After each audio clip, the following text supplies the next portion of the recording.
Moi c'est Pride et aujourd'hui je vais jouer une armée d'ogres. Moi c'est Eled et je joue Suzerain Lumineux.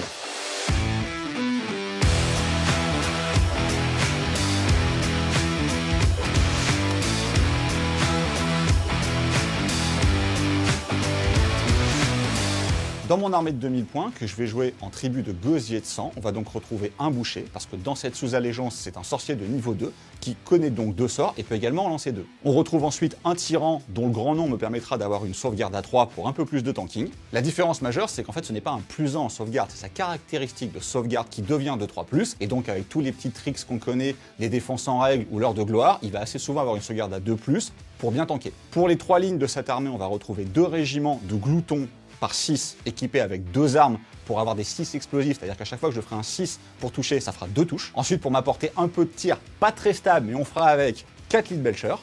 Pour continuer dans le tir, encore une fois, ça va toucher que sur du 4, mais j'ai vraiment besoin de choper le renard volant, on va retrouver un Iron Blaster.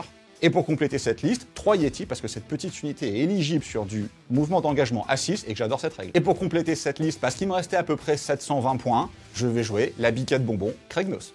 Tout ce petit monde va rentrer dans un régiment de bataille, ce qui me permettra d'avoir une seule pause et donc de pouvoir choisir qui va commencer au premier tour de la partie. Au niveau des optimisations, je suis sur un Battle Tome V2, ayant choisi une sous-allégeance, j'ai donc des taxes en fait sur le trait de commandement et sur l'artefact obligatoire.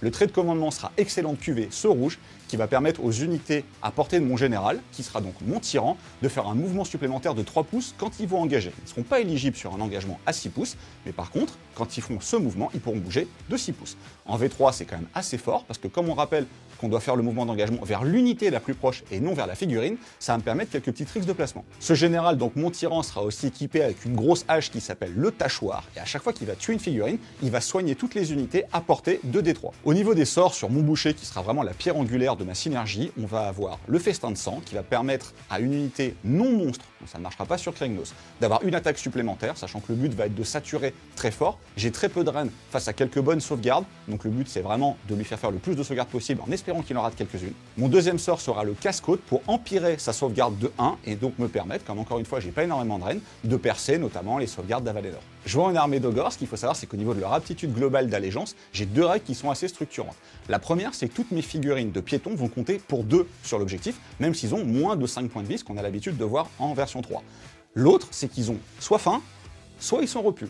Quand ils ont faim, c'est-à-dire quand ils ne sont pas au corps à corps, toute l'armée a plus de pouces de mouvement, encore une fois, sauf la biquette qui, elle, n'est pas ogre. Et s'ils sont au corps à corps et que donc ils ont bien mangé l'adversaire, ils auront plus de commandement. Sur des packs de 6 gloutons qui ont quand même une braverie assez faible, ça peut m'éviter de m'enfuir. Dans mon armée de 2000 points, on va retrouver les Avengers. C'est vraiment une liste qui me plaît. On retrouve 6 personnages, dont 5 uniques. On va commencer par Avalenor, le roi de la montagne d'Imetrica. On retrouve également le renard Sévirette, accompagné d'un Windmage. Ensuite, on a Elania et Elator. C'est les jumeaux que personnellement j'adore. On a également un Loreseeker qui nous apporte beaucoup de tricks de mouvement, surtout avec son redéploiement en début de partie. Et on va finir par le mec qui est là, mais qui n'est pas là, Eltarion. Et du coup, je suis obligé d'avoir 3 lignes, c'est la règle. Donc j'ai 2 unités de 5 Stoneguard et une unité de 5 Blade Lord. Je vais jouer tout ce petit monde dans l'allégeance Imetrica pour avoir évidemment les Stoneguard en ligne. Ça va me permettre d'ignorer la reine -2. Malheureusement, comme mon général est Avalenor, j'aurai pas de trait de commandement. Par contre, le premier artefact qui va aller sur le seul personnage qui peut le porter, mon Windmage, va me permettre d'avoir une protection à 6, d'avoir plus 1 dégât sur une attaque de mon arme de corps à corps, et je vais pouvoir ignorer les effets des sorts sur un 5+. Tout ce petit monde va rentrer dans 2 bataillons, la garde rapprochée et un régiment de bataille. Pour le reste des optimisations, comme j'ai pris le bataillon garde rapprochée, j'ai choisi de prendre un sort de plus pour mes sorciers. Donc le Windmage aura le sort Zephyr apaisant afin de pouvoir soigner de D3 une unité, et il aura également le Vortex transporteur pour pouvoir faire une téléportation. Ensuite, mes amis les jumeaux auront la vitesse de Ish et la protection de Ish, même s'ils ont déjà une protection à 5 personnelle, comme ils vont rester autour de mon général, je leur ai donné la bulle de protection pour pouvoir protéger Avalenor. Et enfin, mon Loreseeker aura également comme sort protection de Ish et lumière vacillante. Comme du coup je suis à 1955 points et que Pride est à 1965, c'est moi qui aurai le droit au triomphe et je vais choisir la reroll des charges. Au niveau du match-up, c'est déjà un réel plaisir d'affronter une armée aussi belle, pas forcément d'affronter des luminettes, mais d'affronter des luminettes aussi bien peints, c'est un vrai bonheur.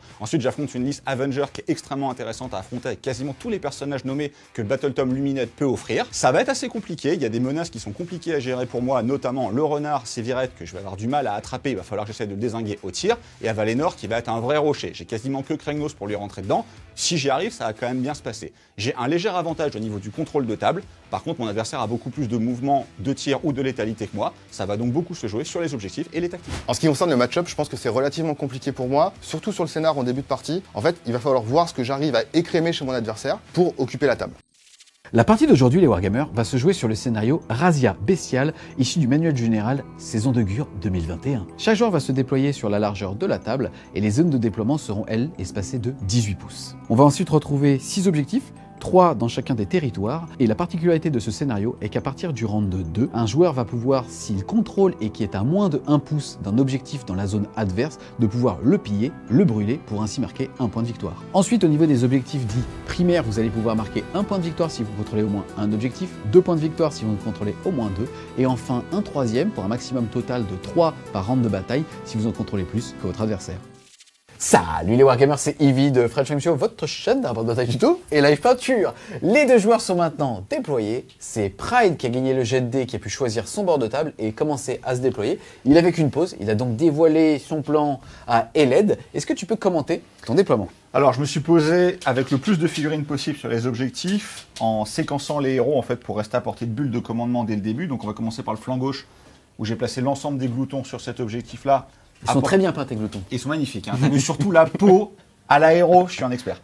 Donc, à portée du tyran. Voilà, donc comme on remarque, il n'est pas si bien peint que ça, parce que je suis un escroc et je vais pas au bout des choses. Je peins pas le dos en fait.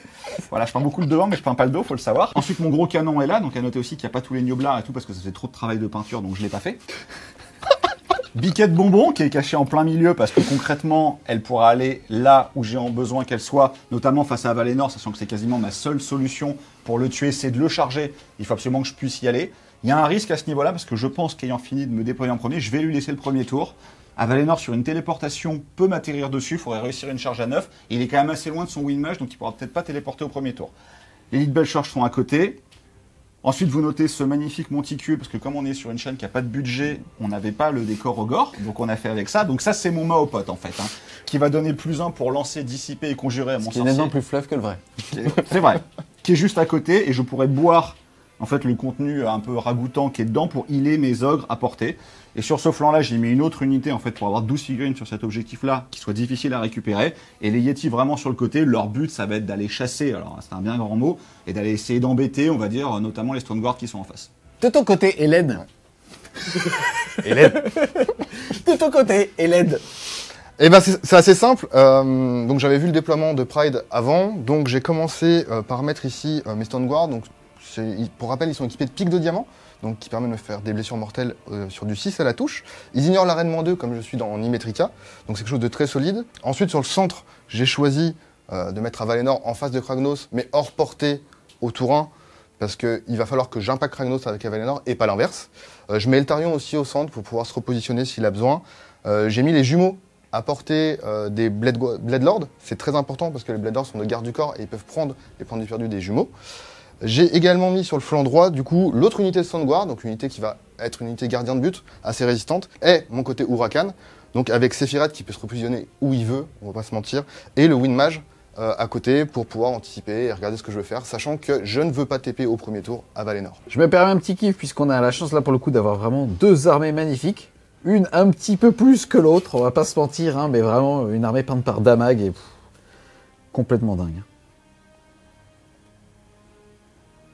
Voilà donc pour les déploiements. Ensuite, au niveau justement des décors de faction, est-ce que vous pouvez nous parler un petit peu de leur positionnement, si ce n'est que ici, la zone de territoire va jusqu'au centre de table. Donc vous aviez vraiment énormément de latitude pour pouvoir les placer. Toi, à la limite, on l'a compris, tu l'as mis à côté justement de ton tyran. Et toi, par contre, magnifique décor. Qui va bien avec la peinture, hein. Franchement, on va pas se mentir, t'as vu cet même niveau. C'est dingue. Et par contre, pourquoi est-ce qu'il est au centre de table? Simplement parce que je vais pas jouer avec. Je vais clairement pas jouer avec. Je lui offre pour faire plaisir à Kragnos s'il veut venir pour détruire le décor en fin de phase de charge, peut-être. Mais ça m'intéresse pas de jouer avec parce que je vais jouer sur la mobilité et j'ai besoin de partir, de m'éparpiller et j'ai pas une Catalar qui rentre parfaitement dans ce genre de décor. Donc je l'ai mis là parce que je devais le mettre là. Pride, je suis passé de ton côté. Ayant terminé de te déployer en premier, parce que t'avais qu'une pause, c'était facile, c'est toi qui vas avoir l'opportunité de commencer la partie. Est-ce que tu souhaites avoir l'initiative pour le round 1? Non, je vais la laisser à mon ami Val. Début du round de 1, donc début de ton tour 1, puisque tu as l'initiative sur ce tour. Déjà, quelle va être ta grande stratégie? Ma grande stratégie, ça va être de garder un sorcier en vie. D'accord, donc à la fin de la partie, si tu y arrives, tu marqueras 3 points. Et ensuite, sur ce tour, quel va être ton objectif secondaire? Je vais faire la course avec 3 unités et finir rapproché, tout simplement. Yes, pour marquer ainsi 2 points de victoire. Ensuite, phase de héros, en action héroïque, qu'est-ce que tu vas faire? Je vais tenter de générer un point de commandement avec Elania et Elator. C'est parti, les jumeaux, c'est sur un 4. Oui. Et c'est parti, tu en avais 1, puisque tu étais joueur 1, tu passes à 2. Ouais. Pride, lui, était joueur 2, il va donc passer à 2. Il y reste d'ailleurs. Et qu'est-ce que tu vas faire en action héroïque? On a tous les deux nos généraux à noter, donc on a aussi tous les deux un point de commandement. Donc pour l'instant, on est à 3 points pour Val, 3 points pour moi. Ça a l'air d'être un bon joueur. Il a fait ça, je vais faire pareil. On va essayer d'imiter les meilleurs, 4+. Et on va rater parce que moi j'ai fait 2. C'est le talent, ça. C'est le talent, ça. Du coup, je vais générer potentiellement un deuxième point de commandement grâce à Elania et Elator qui sont à côté de mon général. C'est encore une fois sur un 4+. Bon, là, ce que j'ai fait, c'est que je l'ai bougé, hein, mais c'est juste pour pouvoir justement l'admirer un petit peu plus en termes de peinture. Moi je serais toi, j'aurais peur. Et Pride, je l'ai niqué d'un pouce. Vas-y, lâche rien. C'est parti. Sur un 4+. Et non, pas cette fois. Vous êtes donc tous les deux à 3 points de commandement. Ouais. Petite précision aussi, puisqu'on a le Lore Seeker qui a une règle assez particulière qui est de dire qu'à partir du moment où il contrôle un objectif au début de la partie, il le contrôle jusqu'à ce qu'il meure, quel que soit le nombre de figurines qu'il va y avoir justement sur cet objectif. Ici, en l'occurrence, tu as décidé de le mettre chez toi. Oui, en fait, c'est des objectifs qu'on va pouvoir brûler. Et du coup, ouais, j'ai clairement fait le choix d'assurer la protection d'un objectif en mettant mon Lore Seeker ici. Parce que si je l'avais exposé plus en avant, je pense qu'il aurait potentiellement pas tenu un tour. Est-ce que tu penses qu'il a peur des Yeti IRL? Je pense qu'il a peur des Yeti IRL, bien sûr. Et on continue sur ma phase de héros. Je vais commencer par le Lore Seeker qui est juste là. Je vais tenter de faire la vitesse de Ish. Et ça ne passe pas. Ensuite, c'est les jumeaux qui vont enchaîner. Cette fois, j'espère avec un peu plus de réussite. Je vais faire le sort que j'ai choisi, donc la protection de Ish. Ça ne passe pas. Excuse-moi, les luminettes, c'est pas ouf, hein. Est-ce que tu veux utiliser un Ether Quartz? C'est moyen. Non, je vais pas utiliser d'Ether Quartz pour me permettre de relancer le jet. Et en deuxième sort, ils vont faire un bouclier mystique. Pour rappel, ils ont +1, donc ça passe. Là, j'allais appeler Games pour leur dire qu'il faut appeler ce Battle Tab. Ouais, je pense aussi. Je vais essayer de l'humilier jusqu'au bout, anticipant parce qu'il est à 30. À noter que j'ai +1 et que j'aurai donc 2 disciples. Grâce au feu de camp? Grâce au feu de camp, c'est parti. Et ben, j'ai raté. Parce que moi aussi, j'ai fait 4, +1, 5. C'est une gamme qui va tourner autour de la magie, je le sens. Et enfin, le Wind Mage, qui va faire tout simplement un trait magique. Et cette fois, ça passe. Donc ensuite, on enchaîne par ma phase de mouvement. Ces 3 unités-là vont courir pour faire ma tactique, tout simplement. Avalenor va avancer légèrement pour lancer un gros caillou sur son boucher, tout en restant hors de portée de Kragnos. J'ai mes Blade Lords qui vont essayer de faire un écran, tout en restant hors de portée de Kragnos pour me prémunir d'un double tour. Les jumeaux vont suivre, tout simplement. Ensuite, de ce côté-là, j'ai mes Stone Guards qui vont rester sur place. Et j'ai Sephiret, on va voir ce qu'il va faire, parce qu'il a beaucoup d'options, parce qu'il bouge de 24 pour rappel, et il bougera encore de 12 à la fin de ma phase de tir. Donc je vais voir, et le Wind Mage va le suivre plus ou moins. Fin de la phase de mouvement. Et en fait, il n'y a pas grand-chose à dire, puisque tu as fait ce que tu avais dit que tu allais faire. Ces 3 unités ont donc couru et terminent leur mouvement de course, et ben justement à 3 pouces les unes des autres. Mais les figurines sont tellement magnifiques, vraiment, là... Ouais, je suis sans voix, là. Je suis estomaqué, et c'est juste beaucoup trop beau sur la table des doulettes. Donc merci le Wargame, merci la vie. Je dis merci la vie quelque part. Et ici, on va retrouver quand même, ça, moins merci pour le War Scroll quand même, mais Sephiret juste ici, et le Stone Mage, ici. Et Achille en train de dormir. On enchaîne avec la phase de tir. Avalenor va tenter d'envoyer un gros caillou dans la tête de son boucher. C'est sur du 3+ normalement. Je vais claquer un point de commandement que j'ai acquis avec les jumeaux en début de tour pour lui donner un +1 à la touche. Il t'en restera donc 2. C'est ça. Ça reste sur du 3+, parce qu'il y a la règle attention messire. C'est parti. Oui, ça touche. Et ça blesse. C'est Reine -2, dégâts des 6. C'est parti. Malheureusement, la perforation -2 fait que ce gros monsieur... Je parle de la figurine, bien évidemment. Je sais. On avait écrit, eh ben, depuis de sauvegarde, par contre, il va prendre des 6 dégâts dans la tronche et il a 7 points de vie, donc tu ne le one-shotteras pas avec ton caillou. Malheureusement. C'est parti. C'est parti, allez. Hop, et c'est un 1. Il lui restera donc 6 PV. Moi, la dernière fois que j'ai tiré avec un rocher, j'ai tué un dragon zombie quand même. Hein. Et toi, t'es même pas capable d'abîmer un boucher. Je suis pas du même niveau, je suis désolé. Le talent. Donc il prend son petit point de vie, il lui en reste effectivement 6. Ensuite, je vais enchaîner avec Sephiret qui va essayer de tirer sur le boucher. Donc il y a encore une fois la règle attention messire. Donc c'est 4 tirs en 3+, 3+. 3+. Et bah ça en fait qu'une. Reine -3, comme mon grand nom c'était d'avoir une sauvegarde à 3, ça passe donc à 6. Allez, dégoûte le petit. Échec. Des 3 dégâts. C'est parti. Et ça sera 3. Il lui reste donc 5 points de vie. Fin de la phase de tir, Sévirette est éligible à un mouvement de 12, donc je vais le bouger et je vais le refaire venir dans mes lignes. On enchaîne ensuite avec la phase de charge. Il n'y en a pas, il n'y a donc pas de phase de combat, tout comme la phase de déroute. Ça sonne donc la fin de ton premier tour chef WS. Exactement. Ouh là là là là. Tu as réussi à marquer ton objectif secondaire, Ouais. tu as donc marqué 2 points. Et à la fin du tour, au niveau des objectifs primaires, c'est-à-dire ceux du scénario, tu en contrôles au moins un, tu as donc marqué 1 point. Tu en contrôles au moins 2, tu as donc marqué un deuxième point. C'est ça. Tu n'en contrôles pas plus que ton adversaire, puisque Pride aussi en a 3. Tu as donc marqué 2 points de primaire, plus les 2 secondaires. Ton score passe donc à 4.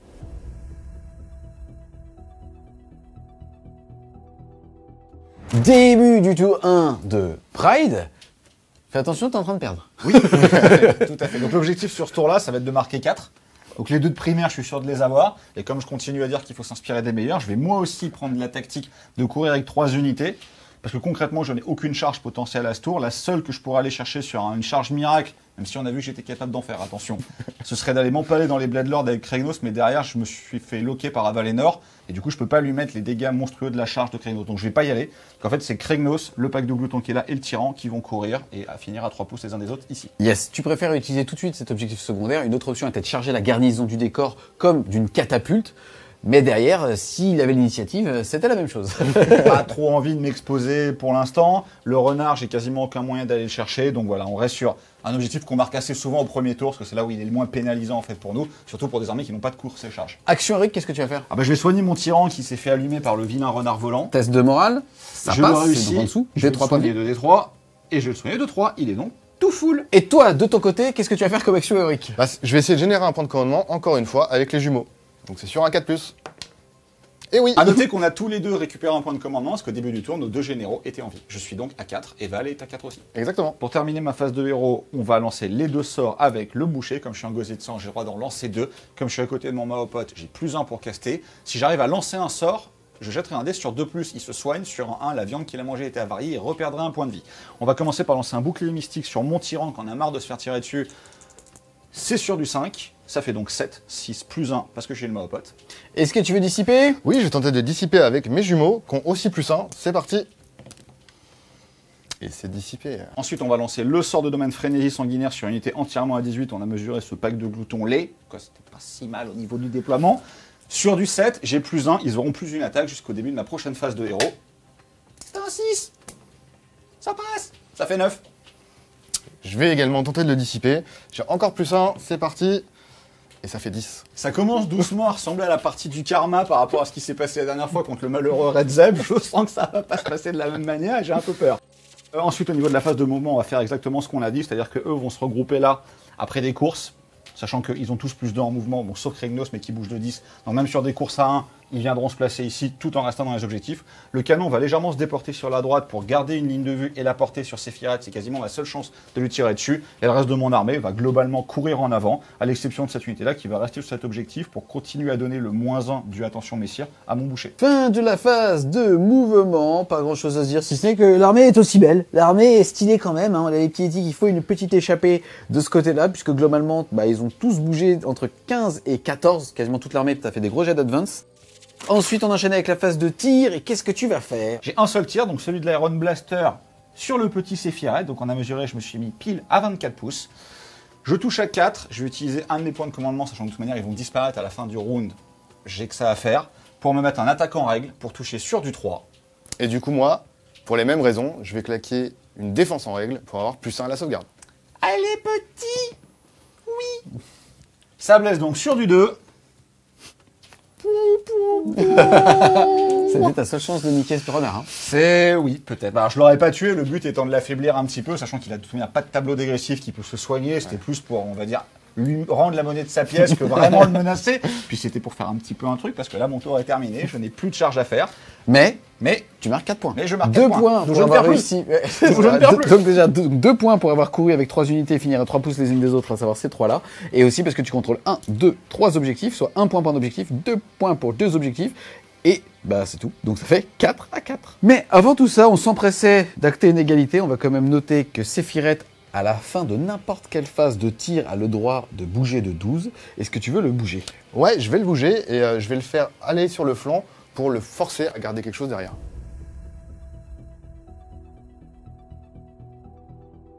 C'est parti, début du deuxième round. J'ai une initiative assez structurante parce que les deux joueurs ont des actions à faire aussi bien justement pour loquer des grosses pièces adverses ou alors tout simplement pour commencer, pourquoi pas, à brûler des objectifs. C'est parti, j'ai l'initiative et on le rappelle, en cas d'égalité, c'est celui qui l'avait au tour précédent, à savoir Eled, qui la conservera. C'est parti. Et c'est un 2 versus un 5, c'est donc pour l'éliminer. C'est donc toi qui a gagné justement le jet d'initiative. Ouais. Est-ce que tu souhaites prendre la main? Oui, je vais prendre la main parce que je suis dans une position où Kragnos peut faire des choses et j'ai besoin d'essayer de le bloquer le plus rapidement possible. Yes, c'est parti. Début de ton tour 2, le premier de ton tour 2 sur FW. Ensuite, phase de héros. Ouais. Qu'est-ce que tu vas choisir donc comme objectif secondaire? Là, je vais profiter encore des objectifs secondaires assez faciles à faire avec monstre accapareur, avec le seul monstre que j'ai, donc Avalénor, sur l'objectif central. Donc il suffit que tu le contestes, c'est-à-dire qu'il ait un doigt de pied dedans, pour ainsi marquer 2 points de victoire. Exactement. Ensuite, qu'est-ce que tu vas faire en action héroïque? En action héroïque, je vais encore essayer de générer un point de commandement avec mes jumeaux. C'est parti, c'est donc sur du 4. Ça ne passe pas, toi Pride de ton côté? Alors j'ai le choix entre tenter de générer un point de commandement, mais comme on a vu au tour précédent, j'en ai pas non plus dépensé beaucoup, soit être très peureux. Pourquoi? Parce qu'en fait, je suis à portée de tir de ce gars-là, et je n'ai plus que 6 PF, et il peut faire un D6. Et comme j'ai très peur du karma par rapport à la dernière game contre Red Zep, je vais choisir de me soigner pour prendre aucun risque par rapport à ça. Pour rappel, si tu passes un sort, il peut se soigner sur un de plus, mais comme tes sorts ne sont pas passés, c'est ça. Donc là, tu as fait 8, tu as une valeur de bravoure de 8, ça veut dire qu'au lieu de te soigner de 3, tu vas te soigner de 1, mais ça suffit, tu es donc full PV. Ensuite, la règle dit que tu peux générer un deuxième point de commandement avec les jumeaux, c'est aussi sur un 4+, et ça passe. Vous êtes donc tous les deux à 3 points de commandement. Ensuite, phase de héros, qu'est-ce que tu vas faire? Donc je vais essayer d'être un peu plus performant avec mes sorciers, je vais commencer avec les jumeaux cette fois, je vais faire la protection de Ish, donc la protection entièrement à 9 des jumeaux. Du coup, ça ne passe pas, je vais claquer un Aether Quartz pour pouvoir relancer le sort. C'est parti! Et ça fait 4 et 3, 7 plus 1, 8, cette fois-ci, ça passe! Exactement. Est-ce que tu souhaites le dissiper, Monsieur Pride? Celui-là, clairement, on va essayer parce qu'il peut être très pénible. Le but, ça va être de m'engluer Kragnos. Je préfère qu'il n'ait pas de protection à 5 sur ses unités pour que je sois sûr de les clean. Allez, petit, j'ai plus 1, je suis à côté du Maopod, tu peux faire un truc! Et tu as fait un truc! À noter qu'il aurait pu se soigner sur un 2+, et que j'ai utilisé mon action pour rien, mais je pouvais pas le savoir. Donc en deuxième sort, j'ai fait un bouclier mystique. C'est sur du 5 et j'ai plus 1. Cette fois, je fais 8. Plus 1, 9. Ah bah, c'est de toute manière quasiment le seul sort intéressant qui me reste à dissiper parce que celui-là, qui a des sorts qui peuvent vraiment m'embêter, mais à plus de 30 pouces, et le Lore Seeker est pas trop menaçant au niveau des sorts qu'il a dans son répertoire, donc je vais essayer de dissiper celui-là également. Voilà, c'est qui le papa en magie? Donc j'ai mon Lore Seeker qui va faire un Speed of Ish. Pour doubler la valeur de mouvement. C'est parti! Ça passe à 7. Il n'y a plus de dissipation, donc je vais le donner à Eltarion qui aura le double de mouvement. Et en dernier sort, avec mon Winmage, je vais tenter une téléportation pour essayer de le mettre à l'opposé, juste ici, pour forcer Nico à garder des unités en arrière. Et du coup, ça passe pas, parce que c'est sur du 8. Donc pour ma phase de move, on va commencer par ce flanc.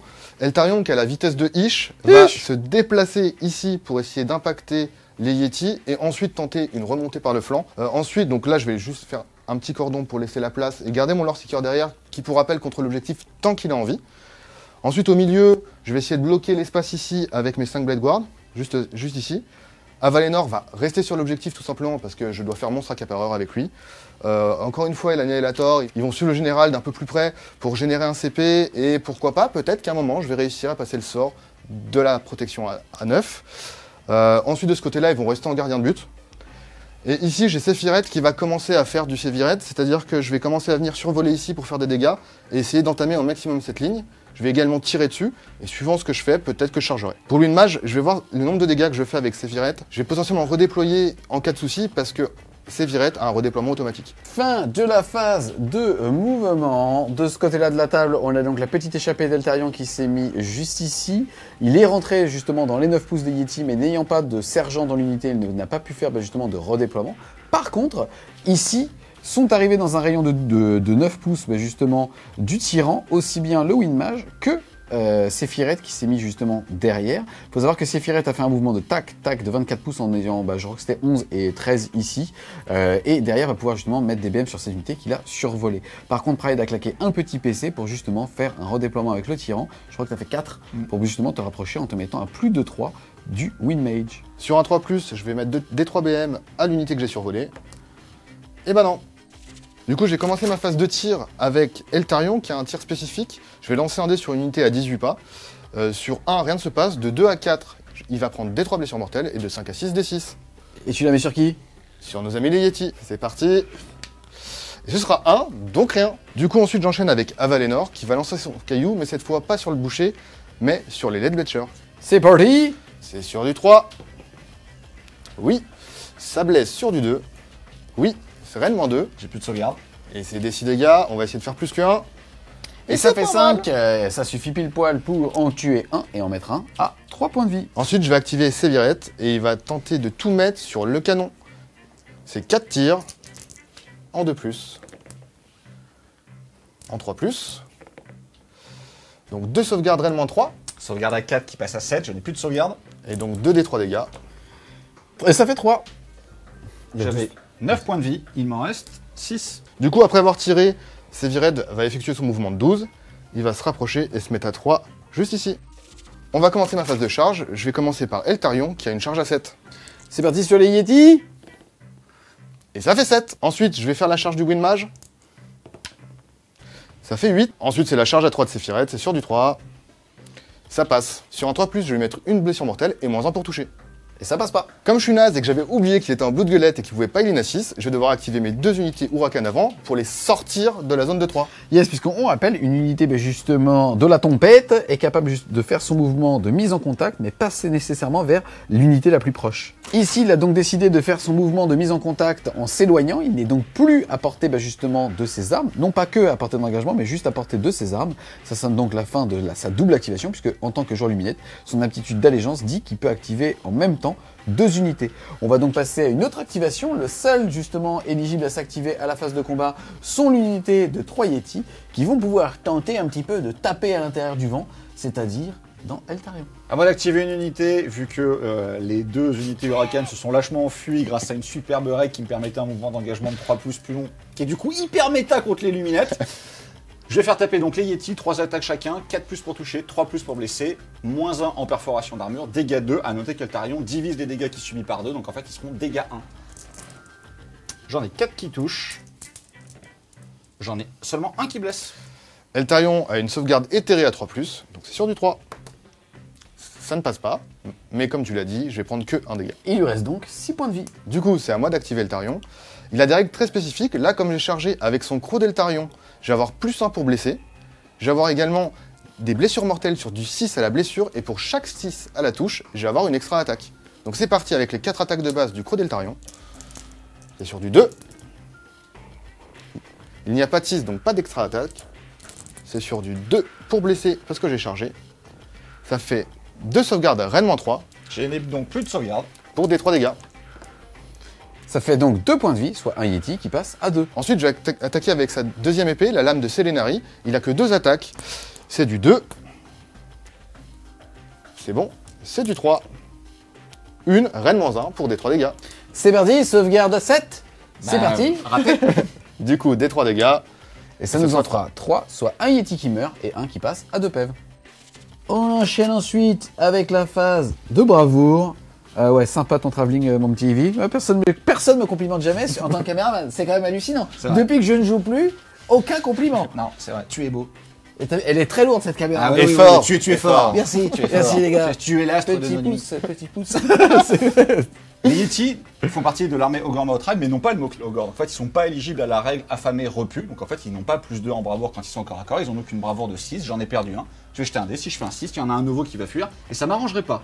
C'est bon. Ce petit test de déroute Yeti sonne la fin de ton tour. Tu réussis à marquer ton objectif secondaire avec monstre accapareur, puisque justement Avalenor, qui est un monstre, conteste cet objectif ici. Ensuite, tu contrôles 1, 2, 3 objectifs, tout comme Pride. Tu vas donc marquer 2 points de secondaire, 2 points de primaire. Tu vas donc marquer 4 points, passant ton score de 4 à 8, avec un score total, je parle beaucoup, de 8 pour toi à 4 pour Pride.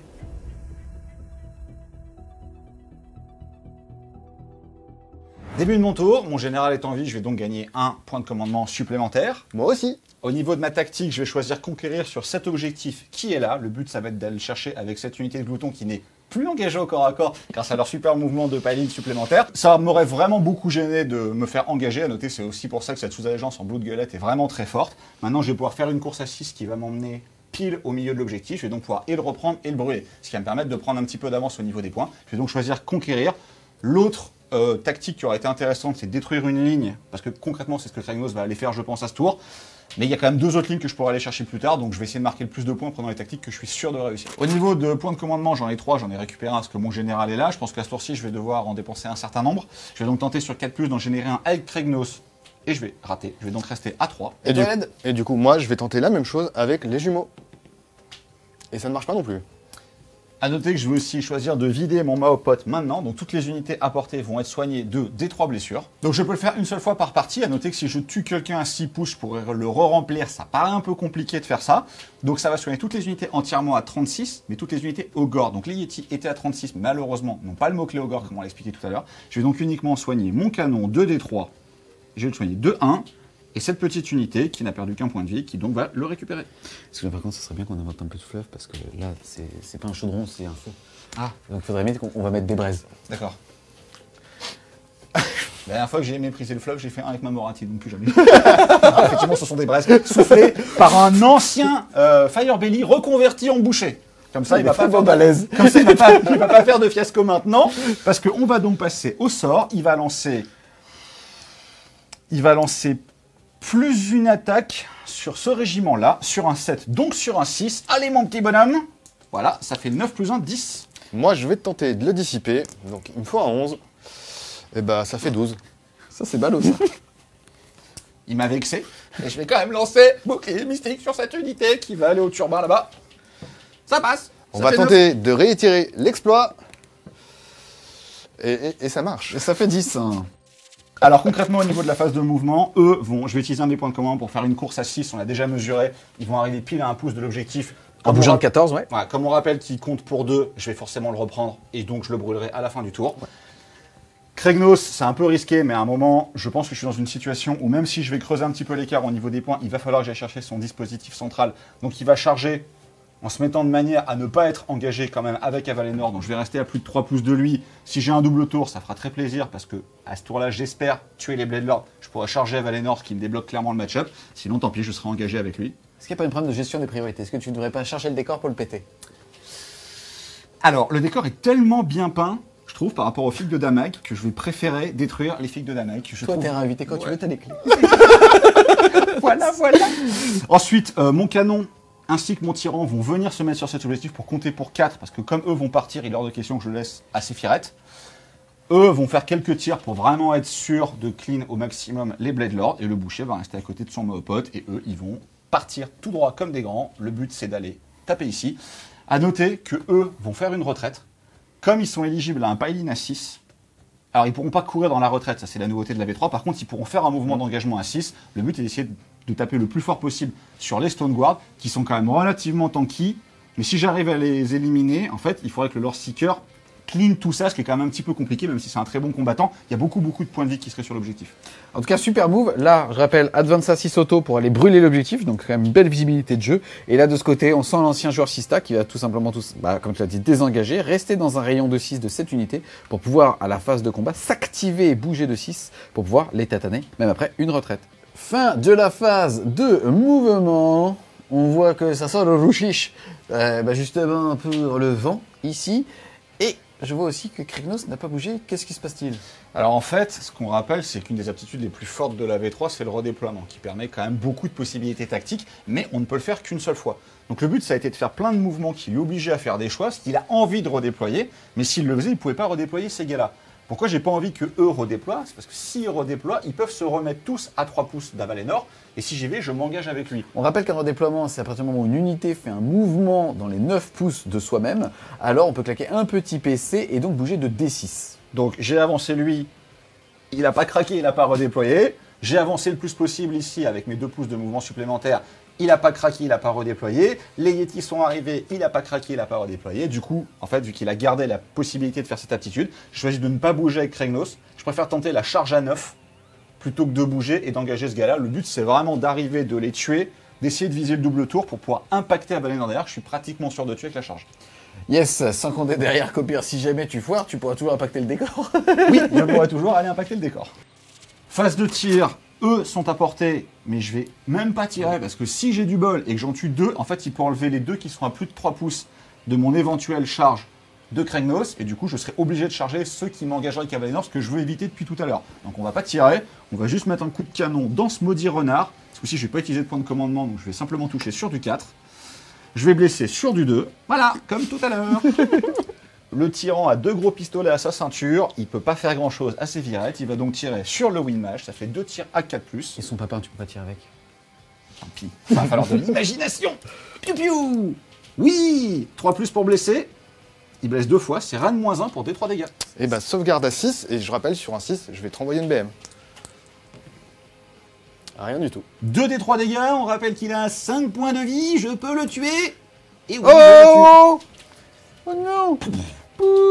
C'est la fin de la phase de tir. Sephiroth a un mouvement de 12 à faire à la fin de la phase de tir.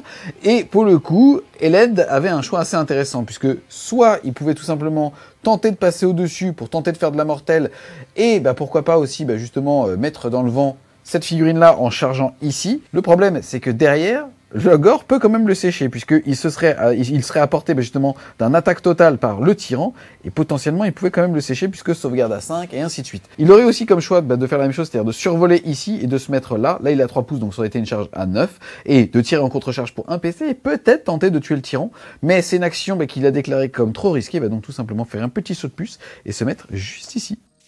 Début de la phase de charge, on va commencer par la charge de l'unité de glouton qui est ici. On a mesuré, c'est une charge à 6. Allez mes petits bonhommes, et ils font une charge à 8. Alors à noter que je vais donc lancer 8 dés, ça c'est la charge cataclysmique des ogres, sur chaque résultat de 6, parce que l'unité n'est pas plus de 8. Les nouvelles tailles d'unités font un peu mal au glouton, parce qu'avant c'était facile de les jouer par 9, maintenant c'est forcément 12, ça commence à être des vrais sacs à points, pour bénéficier de ces blessures mortelles sur du 4+. Là comme ils sont que 6, je n'en bénéficierai que sur du 6, mais je vais pas faire la fine bouche, et je vais lui mettre 2 blessures mortelles. Je n'ai pas de protection, donc ça me fait tout simplement un mort. Maintenant, la charge que j'ai très envie de réussir, parce que clairement tous les mouvements de mon tour ont été orientés autour du fait que je l'empêchais de redéployer. J'ai donc une charge à 9 avec l'ami Kragnos, le dieu des séismes. Petit bonhomme, fais-moi plaisir. Échec. Gros échec. Je vais utiliser un point de commandement. Je n'en aurai plus qu'un seul, mais comme je vais venir à la fin, c'est la fin du round. Pour relancer cette charge, allez mon petit pote. Non. Ouais, non, ça fait prout Kragnos. Il a glissé sur un bonbon, le con. Début de la phase de combat, j'ai donc malheureusement qu'une seule unité au corps à corps, ça va être l'unité de glouton. J'ai fait mon mouvement d'engagement. À noter qu'eux ne pouvaient engager que de 3 pouces, mais comme il y a eu un mort au niveau de la charge, j'ai pu passer derrière. Dans une situation normale, ça m'aurait permis de reprendre l'objectif, mais là on rappelle que le Lord Seeker m'en empêche. Je vais donc quand même essayer de tuer ces gars-là. Je vais utiliser, grâce à mon champion d'unité, l'ordre attaque en règle pour me donner plus 1 pour toucher.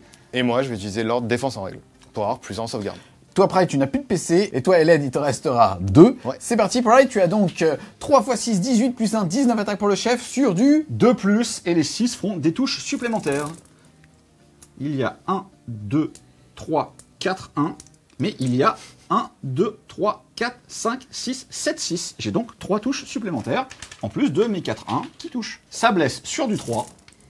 C'est parti, ça fait 16 sauvegardes à 3 qui reste à 3 puisqu'il n'y a pas de reine. Par contre, comme c'est dégâts 2, à chaque raté, ça sera un mort et malheureusement, 1, 2, ça va faire... 3, 4, 5, 6 morts, et il m'en reste 4, donc l'unité est partie. Poup, poup. On va tous les faire. Poup, parce qu'on est précis ici. Ce corps à corps sonne la fin justement du tour de Pride. À noter quand même qu'il déclare à la fin de son tour qu'il va brûler cet objectif. On rappelle que pour brûler un objectif, il faut le contrôler et avoir une figurine à côté de son centre. Ici, c'est lui qui va le brûler, c'est lui le pyromane du groupe et il le contrôle puisque chaque figurine compte pour 2. Il va donc marquer un point bonus. Fin de ton tour 2. Au niveau des objectifs déjà primaires, on rappelle que tu contrôles un objectif, tu vas donc marquer 1 point. 2 objectifs, tu vas donc marquer 2 points.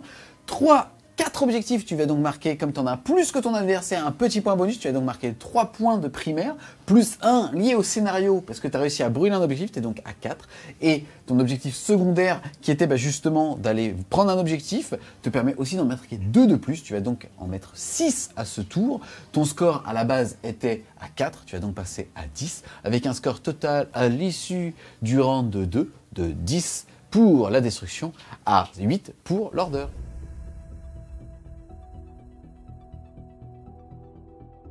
Début du round 3. Je vais à l'initiative 1 pour toi. Ouais. On rappelle qu'en égalité, tu la conserveras. Ouais. C'est parti. Vas-y, Val. Et c'est un 5, ce qui est bien. Et c'est un 3. C'est donc pour l'order. Début du round 3, donc. C'est toi qui as le choix, est-ce que tu prends l'initiative? Alors oui, sans surprise, je vais le prendre, j'en ai vraiment besoin pour remonter. Là, si jamais Nico l'avait, c'était fini instantanément. Donc on va faire durer le plaisir. Il avait la voix qui a tremblé. Ouais. C'est dérangeant. Ça m'a fait mal de le dire en fait. Ça fait quoi de jouer Luminette et de risquer de perdre contre de l'Ogre? Mais moi, j'ai une luminette Avenger. Moi, monsieur. Non, mais c'est la peinture de l'ogre qui Toi, faut. monsieur, tu ne joues pas tes clisses. Voilà, par exemple. Toi, tu as une âme. Ouais, exactement. C'est parti. Donc, en fait, là, déjà, toi, tu vas passer à 1 PC. Pride va passer à 2. Sauf que, vous avez remarqué, non, vous avez encore tous les deux vos généraux. Tu vas donc passer à 2, Pride à 3. Action Eric, qu'est-ce que tu vas faire? Action Eric, je vais faire l'heure de gloire sur Avalénor pour lui donner plus 1 en bless, parce que là, on va avoir besoin qu'il soit très solide pour aller sortir le pack de gluton. Ok. Ensuite, tu vas tenter de générer un petit PC avec ces jumeaux-là. C'est sur du 4. Et non. Dommage. Toi, Pride, qu'est-ce que tu vas faire? Bah, notez que comme tous mes persos sont totalement soignés, je vais tenter de générer avec Rhymnos un point de commandement et je vais réussir pour la première fois de la partie. Ensuite, en ce qui concerne la magie, les jumeaux vont tenter de faire la vitesse de Ish. Ça passe à 13. Bon, bah ce coup-ci, je pourrais pas dissiper. Donc, je tente pas. Je vais tenter également de faire sa protection personnelle cette fois, pas la bulle, juste pour lui. C'est une protection à 5. Ça passe aussi. Je peux toujours pas dissiper, donc je le fais pas. Fallait pas l'énerver, hein. Non, fallait pas l'énerver. Non, ça c'est sûr. Et enfin, je vais finir par Lore Seeker parce que j'ai plus de Wind Mage. Le Lore Seeker va faire un trait magique. Non, c'est un double 1. Ça passe à 5. Il est à moins de 30 de moi. Je vais donc tenter de dissiper. J'ai plus 1 et je vais faire 7. Ensuite, phase de mouvement. Donc j'ai pas mal de choses à faire. Je vais commencer par Eltarion. Je vais faire une course automatique en claquant un point de commandement pour faire un mouvement de 12 ici, être sur l'objectif et avoir une ligne de vue pour tirer, parce que son tir est une aptitude, et c'est pas une arme de tir normale, donc je vais quand même pouvoir la faire, et je serai sur l'objectif. Ensuite, j'ai l'ami Sévirette, qui est juste là, qui va survoler ce petit canon, qui va se poser par ici à plus de 9 du boucher pour éviter un redéploiement. Donc je vais tout mettre au tir sur le boucher, par la suite, et après je vais tenter de me rapprocher, grâce au mouvement de 12 que je fais en fin de phase de tir. Donc en fait, ça veut dire qu'il va se mettre à potentiellement 3 pouces du boucher, mais comme ça sera pas en phase de mouvement, il n'aura pas le droit de se redéployer. Exactement. Ensuite, ici, là, je vais pas avoir le choix. Pour l'instant, mon Lore Seeker, il est le patron de l'objectif grâce à sa règle. Il faut que je nettoie tout ça. Donc là, Kragnos, tant pis. Hein, Avalénor va aller s'occuper au maximum de ces gloutons et pourquoi pas des Yétis. Je vais également envoyer nos amis, les jumeaux, qui ont aussi la vitesse de Ish, donc qui vont bouger de 12. Et là, la question, les Blade Guards, ils vont sûrement rester, soit s'avancer un petit peu pour bloquer Kragnos, pour l'empêcher d'aller sur l'objectif. Et ici, alors là, c'est une peine perdue, ces mecs-là. Les mecs en face qui leur courent après, ils ont un mouvement de 8, moi j'ai un mouvement de 4, je m'en sortirai jamais. Donc je sais pas, on va essayer de les attirer dans un coin, je sais pas. Fin de la phase de mouvement. À noter ici que le petit Pride a sorti justement son petit point de commandement pour faire un redéploiement ici. Il a fait 5 et il s'est donc éloigné justement de la grosse vachette à Valénor pour justement rallonger la charge. Ensuite, de ce côté-là, est-ce que tu peux expliquer un petit peu ce move?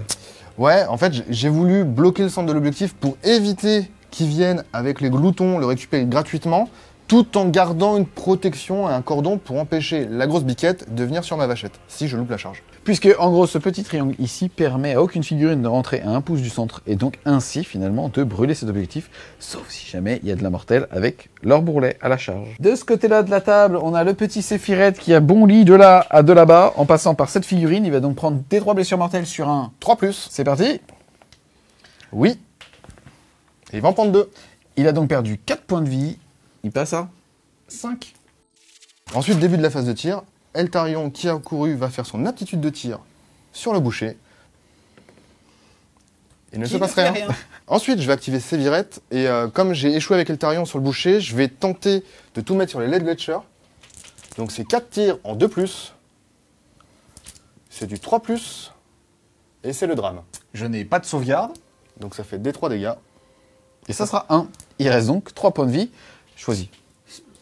Lui. Ensuite, je vais activer ma vache, Avalénor, qui va balancer son gros caillou sur les LED Letcher. C'est sur du 3. C'est sur du 2. Oui, Reine -2, pas J'ai de plus de sauvegarde. sauvegarde. Et maintenant, des 6 dégâts. Il a donc fait 2. Là, il lui restait 3 PEV. Il va donc lui en rester 1. À noter que la vache fait quand même 2 fois plus mal que le renard. Et pour finir, je vais utiliser la capacité qui est possible à faire une fois par partie avec les jumeaux. Je vais désigner un point à 12 pas, et tout ce qui va être traversé va prendre un nombre de blessures mortelles égal au numéro du tour. Ici 3. Et tu cibles quoi? D'accord, Donc ça va traverse cibler les deux unités. Ça va cibler le Yeti à qui il ne restait que 3 points de vie. Il va donc mourir, malheureusement. Et ici, il y en a un qui va prendre 3 PEV. Il en restera donc 1. Et aïe! Fin de la phase de tir. Séphirette peut alors bouger de 12 pouces. Exactement. Et du coup, je vais le faire comme ça en restant à 3 pouces du boucher. C'est parti pour la phase de charge. Tu commences par quoi? Séphirette, charge à 3. Et ça fait 6, ça Ça passe. Ensuite, je vais charger avec la vache. C'est une charge à 8. C'est son moment. C'est un échec que je vais relancer, évidemment. Ton dernier PC. C'est ça. C'est Charge parti. 8. Vache et biquette, ça charge pas bien. Alors, c'est pas- Qu'est-ce qu'il faut de ce côté-là, alors? J'ai les jumeaux qui vont charger. Alors, eux, ils sont chauds. Il y a 24 PV de glouton. Faut pas rater, là. Ensuite, charge du Lore Seeker. C'est une charge à 3 également. C'est bon. Début de la phase de combat, je vais activer le Lore Seeker qui va mettre ses 4 attaques dans le Yeti. C'est du 2+. Heureusement. Et c'est du 3+ à la blesse. Je n'ai plus de sauvegarde et je me fais donc proprement découper. Les dégâts des 3, mais au tout bien, je n'ai que 4 points de vie, donc je suis mort. Ouais, mais je vais faire les jets pour le plaisir. Vas-y, c'est parti. T'en Voilà, prenais bim. 2, 4, 5 et 6 points de vie. Alors, Oups, je suis même pas mort 2 fois. Ensuite, il a le droit d'activer une deuxième unité pour une seule activation parce que c'est l'illuminette. Tu vas activer quoi en premier? je vais activer donc Séphirette et qui va tout simplement piler en arrière pour se mettre au milieu de l'objectif et pouvoir le brûler. Puisque comme ça, il aura 2 bonhommes pour contrôler justement cet objectif. Ici, il aura qu'une figurine avec plus de 5 points de vie, donc il compte 3 pour 2. Mais tout comme ces 2 petits gars, c'est Tac, parti. et tac. Et je rappelle, je peux piler une de 6 parce que je suis Huracan et que j'ai chargé. Ensuite, c'est héroïquement à Pride d'activer une unité, mais celui-ci n'a personne dans un rayon de 3 pouces des figurines. Et du coup, c'est à moi, je vais enchaîner et je vais envoyer courageusement les jumeaux sur les amis des gloutons. Puisque tu as le droit de faire un mouvement de 3 pouces, puisque tu avais fait un mouvement de charge. Exactement. Tac. Donc, il va attaquer. On va commencer par sa grosse épée, c'est 4 attaques. À noter quand même que Pride va lui lancer un point de com pour pouvoir être en défense totale et donc passer sa sauvegarde de 5 à 4. Moi, j'ai donc 4 attaques, Reine -2, c'est du 2+, 3+. 3+, ça fait 2, Reine -2. Sauvegarde à 4 qui passe à 6. Allez, rentabilise le point de co parce que ses dégâts, c'est le numéro du tour en cours, donc il est dégâts 3. Allez, double 6, dégoûte-le. Échec total. Et ça fait déjà 6 points de vie. Soit un qui meurt et un qui reste à 1 point de vie. Oui, ça pique. Ensuite, j'enchaîne avec le bâton de la jumelle. C'est 2 attaques en 3+. Rien du tout. Et enfin, le petit hibou qui a 2 attaques également en 3+. Il est vénère cet hibou, putain. Et 3+. Une sauvegarde Reine -1 pour un dégât, histoire de finir le dernier Merci, glouton. il est Rennes -1. Yago, Yago vénère, Yago Magato. Jafar, dépêche-toi, je suis chaud. Oui, le PV de la honte. Poup. J'ai donc fait mon mouvement d'engagement. J'en ai 4 qui peuvent taper, 3 attaques chacun, plus 1 pour le champion. Ça va me faire 13 attaques. On rappelle que c'est des 6 explosifs. Je peux pas me lancer d'attaque en règle parce que je me suis déjà lancé défense en règle.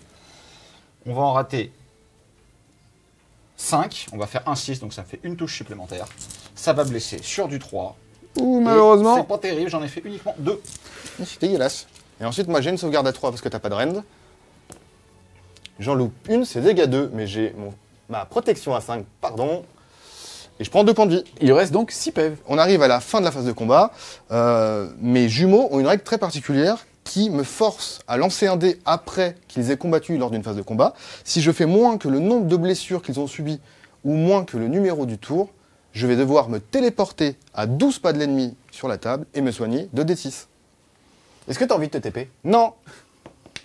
Du coup, je me TP pas. Ces petites épées sonnent la fin du tour. Et Eled a décidé de brûler cet objectif. Fin de ton tour 3.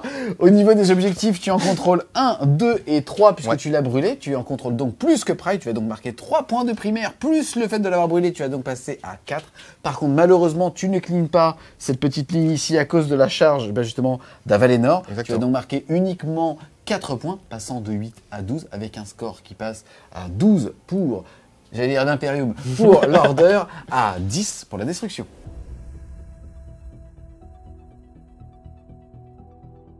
Début de ton tour 3.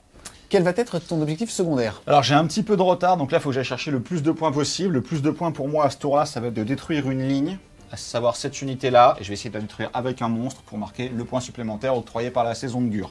Ça me permettra aussi de récupérer un objectif de plus, donc d'en avoir 3 quand Val n'en contrôlera que 1, et donc de scorer le maximum de points. Au niveau des aptitudes héroïques, encore une fois, mes héros sont tous au maximum de leur point de vie. Kragnos n'a pas besoin de faire une heure de gloire pour aller laver 5 Blade Lords. Je vais donc tenter de générer un CP supplémentaire, que je vais réussir. Je repasse donc à 4. Et toi, de ton côté? Je vais tenter de générer un CP avec Avalénor.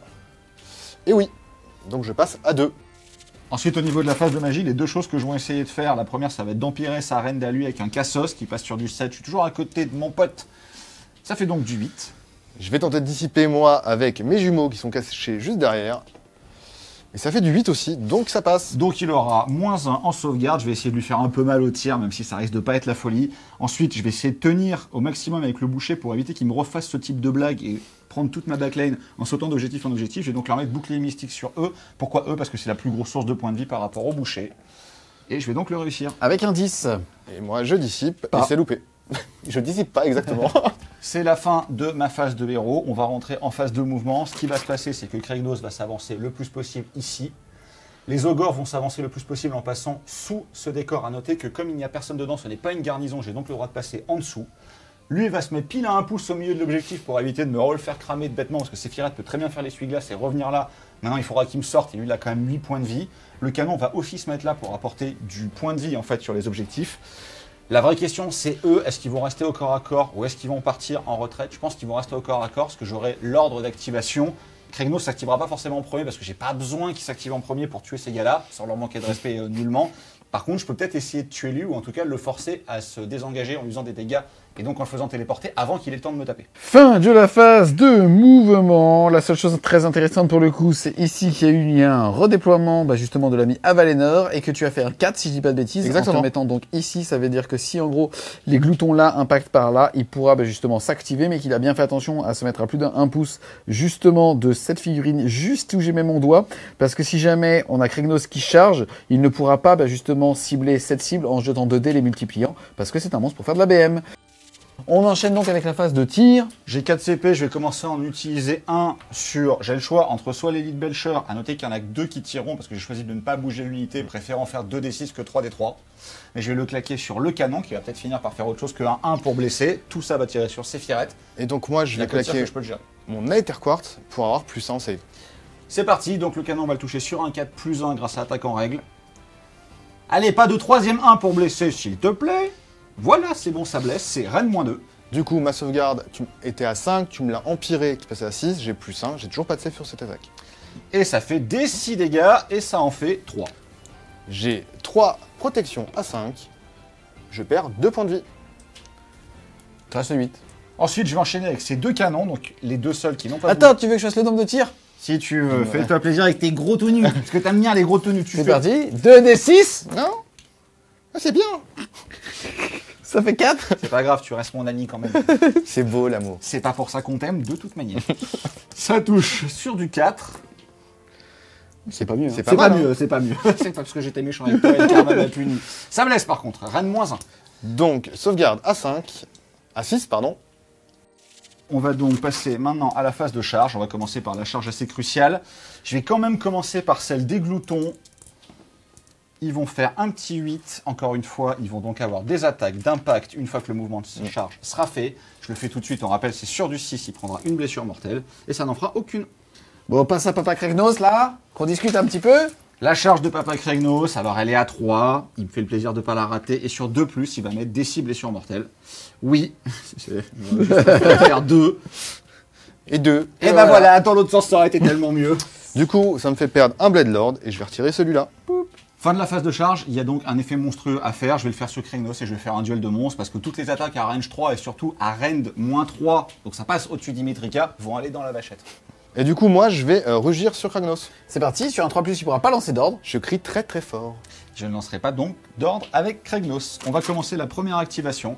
Je vais choisir d'activer cette unité-là. Le but, c'est vraiment de faire fuir ou de tuer, si j'ai un peu de chance, les jumeaux avant qu'ils s'échappent. Toujours dans cette optique-là, je vais utiliser attaque en règle, sachant que de toute manière, je ne pourrai pas le faire avec Kragnos, pour me donner plus en pour Il te toucher. restera 2 PC et ça te fait 13 attaques puisqu'ils sont 4. Sur du 2. Et moi, je claque une défense en règle. Alors, il n'y a pas de 1 et il y a un 6, donc j'ai donc une touche en plus. Maintenant, ça va blesser sur du 3. C'est pas bon. Ça t'en fait 9. C'est parti, sauvegarde à 3 qui est passé à 2 avec la défense totale. Ouh, et ça fait 3-1. Ça fait donc 2, 4, 6 dégâts. Il lui reste 6 points de vie, mais il a une protection à 5. Oui, si S'il vous plaît, s'il vous plaît. Oh, et il va en sauver 3. Il va perdre uniquement 3 points de vie, le mettant à... Il me reste 3. Je vais activer Avalénor. J'ai fait mon pile-in. Je vais mettre mes attaques qui sont range 2 sur les ogres. Et je vais mettre juste les coups de sabot sur Kragnos. C'est parti, on commence par... Le marteau, donc j'ai 6 attaques normalement plus 1 parce que je me suis fait charger. Donc c'est 7 attaques en 3+. Il y a 2-6. Il y a 2-6, donc ça fait 2 blessures mortelles. Ensuite c'est du 3. Et bah c'est bien naze. Une sauvegarde Rennes -1 pour 5 Du dégâts. 5 qui passe sur du 6. Je l'ai raté. Je vais donc perdre 5 points de vie plus les 2 blessures mortelles. 7 points de vie. Il y a un orc qui va mourir et un qui va rester plus qu'un seul pèse. Ensuite je fais les 2 attaques de sabot. C'est du 3+, -1, 2. Oui. 3+ également. Je t'invite à faire 2 sauvegardes. À Rennes 2 -1. qui passe à 3. T'es parti, petit bonhomme. Dégâts 2. Il perd 4 PV, cette andouille. Alors, je vais activer les Blade Lords. Je vais faire, ceux qu'on l'arme de main, je vais faire l'attaque automatique. Donc, je vais toucher automatique avec 3D. Je vais blesser à 2+.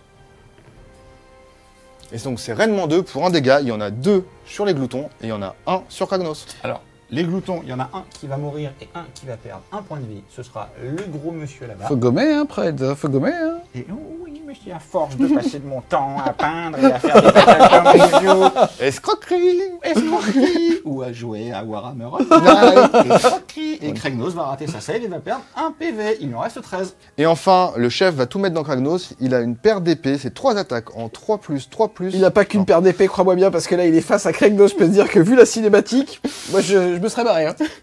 Donc, 3 attaques, c'est du 2. C'est du 3. Une Rennes -1 pour un dégât. Sauvegarde à 2 qui passe à 3, c'est bon, il tank. Kragnos, on a donc dit que la masse à range 3 allait dans Avalénor, tout le reste allait dans les Blade Lords. A noter que j'ai -1 pour toucher à cause de l'aura passive d'Avalénor. Lui, je n'ai pas de malus en fait, parce que j'ai le +1 pour toucher du duel de monstres. Par contre, j'aurai -1 pour toucher les Blade Lords. Les attaques de la masse, donc c'est sur Avalénor, c'est sur du 3+. Ça va blesser sur du 2+. T'en as 3. -3 pour 4 dégâts. Ma sauvegarde passe à 5 parce que j'ai claqué mon Aether Quartz. Donc 3 sauvegardes à 5. Et j'en réussis une, j'en loupe 2, donc je prends 8 points de vie. Il lui reste donc 6 points de vie à Papa Lénor. Ensuite, les sabots et les cornes. Alors c'est parti dans les gars, donc sur du 4+, ce coup-ci. Ça va blesser sur du 2, tu en as 2, -2 pour D3 dégâts. Donc sauvegarde à 4 qui passe à 6. Rien du tout, Et 2 ça fera D3. donc 2 morts. stats. Ensuite les attaques de sabot, 6 attaques 3+, donc 4+, 3+ pour blesser, -1, 2. J'en touche 3, j'en blesse 3, -1 pour 2 dégâts. C'est parti, sauvegarde à... 5. C'est important, et sinon c'est plus important du coup. Du coup, ils sont morts, et malheureusement, ça va libérer l'espace pour que Nico pile-in à l'intérieur et brûle l'objectif. Et Yes. surtout, ça me fait marquer ma tactique de détruire ta ligne avec un monstre. Exactement. Yes, tu vas aussi pouvoir les activer et bouger de 3. Et aussi, pourquoi pas, saturer justement cette figurine qui, à chaque 1, perdra quand même 2 points de vie. C'est ce qu'on va essayer de faire, mais d'abord, ça va être à lui de savater mes petits gloutons là-bas. Donc j'attaque avec les jumeaux, c'est 4 attaques, c'est du 2+, 3+. 3+. Donc 2 sauvegardes de mémoire, tu n'as pas de sauvegarde, parce que c'est Rennes -2, on est au tour 3, donc tu prends 6 dégâts. Donc lui va mourir, et lui va perdre 2 points de vie. Ensuite, 2 attaques de bâton en 3+, et en 3+, rien du tout. Et le fameux... PV de la chouette. Le PV de la chouette. Oui. Elle va pas me faire 2 PV la chouette. 1, -1. C'est la 6. Il ne trépasse pas cela dit. C'est parti, on enchaîne avec suite avec ce mouvement justement de 3 pouces. Tu vas avoir 1, 2, 3, 4 gloutons. Ça fait 3 x 4, 12 plus le chef. Ça va te faire 13 attaques sur du 4+, puisque tu as -1 grâce au stomp des gros marteaux d'Avalénor. 13 attaques qui touchent sur du 4. Alors, ça, c'est raté, mais j'ai fait 3-6. J'ai donc 3 touches supplémentaires. Je vais blesser maintenant sur du 3. Je vais en rater 4. Tu as donc 5 sauvegardes, sans reine pour 2 dégâts. 5 sauvegardes à 2. C'est parti, c'est important. Et ça tombe, car Facile. Fin de la phase de combat. Ici, tu as perdu 5 points de vie. Tu as donc jeté un dé et te téléporter, malheureusement, automatiquement à 12 pouces de l'ennemi et te soigner de D6 si tu fais 1, 2, 3 ou 4. C'est parti. Et maintenant, Et je là. reste. Fin donc de ton tour 3. Au niveau de l'objectif primaire, c'est-à-dire l'objectif du scénario, tu contrôles un objectif, tu as 1 point, tu contrôles 2 objectifs, tu as 2 points, tu contrôles un 3e objectif, et donc plus que ton adversaire, tu vas marquer 3 points, comme en plus tu vas le brûler, tu vas en mettre 4. Ensuite, au niveau de ton objectif secondaire, qui était de tuer une ligne, tu as réussi à le faire avec Régnos, tu as donc marqué 2 points plus 1 parce que tu l'as fait avec un monstre, donc 3 points, soit 7 au total. Ton score passe de 10 à 17, et le score à l'issue du round de 3 passe donc de 17 pour la destruction à 12 pour l'order.